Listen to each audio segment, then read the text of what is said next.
সংসারী মানুষ এই প্রকার কথা বলে, যদি কিছু কোনোদিন দুঃখী হয়, কোনোদিন দুঃখ পায়, তো ভগবানকেই দোষ দেয়। ও ঠাকুর, তুমি এটা করতে পারলে,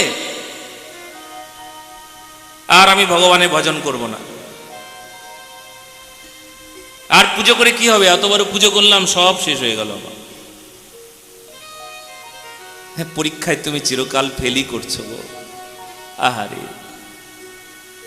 আর যদি ভালো কিছু করো, তোমার দ্বারা যদি ভালো কিছু হয়, তখন তুমি এমন করে গর্ব করে এরকম কলারটাকে ওপর দিয়ে তুলে বলছো, হ্যাঁ এটা আমি করেছি, হ্যাঁ এটা আমি করেছি। যদি ভালো কিছু করো তবে তুমি করেছো, আর যদি তোমার জীবনে খারাপ হয়, সব ঠাকুর করেছে।